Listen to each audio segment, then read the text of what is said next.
যার গায়রত নাই সে কখনো সন্তানকে মানুষ করতে পারবে না। আর যার গায়রত আছে, যে বাবা ব্যক্তিত্ব সম্পন্ন বাবা, ওই বাবার সামনে একজন সন্তান সিগারেট খেতে ভয় পাবে। যে বাবার ব্যক্তিত্ব আছে, ওই বাবার সামনে একজন সন্তান দাড়ি কাটতে ভয় পাবে। যে বাবার ব্যক্তিত্ব আছে, ওই বাবার সামনে তার মেয়ে গেঞ্জি গায়ে ঘুরতে ভয় পাবে। যে বাবার ব্যক্তিত্ব আছে, ওই বাবার সামনে তার সন্তান মাদক দ্রব্যের সাথে জড়িত থাকাকে ভয় পাবে। কিন্তু যে বাবার ব্যক্তিত্ব নাই, ওই বাবার সামনে মেয়েটা একটা ছেলেকে নিয়ে এসে বলবে এটা আমার ছেলে বন্ধু, আর ছেলেটা একটা মেয়েকে নিয়ে এসে বলবে এটা আমার মেয়ে বন্ধু।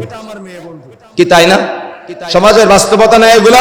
সুতরাং প্রিয় বন্ধুরা আমার, মনে রাখার চেষ্টা করতে হবে আমাদের আদর্শ পরিবার গঠনের জন্য, আদর্শ সমাজ, আদর্শ রাষ্ট্র, আদর্শ দেশ গঠনের জন্য ছোট্ট বাল্য অবস্থায় সন্তানকে মানুষের মতো মানুষ করার জন্য বাবা মাকে প্ল্যান করতে হবে আর গায়রতের সাথে এগিয়ে যেতে হবে। যদি বাবা মার গায়রত না থাকে, তাহলে বাবা মা দুনিয়াতে ক্ষতিগ্রস্ত হবে।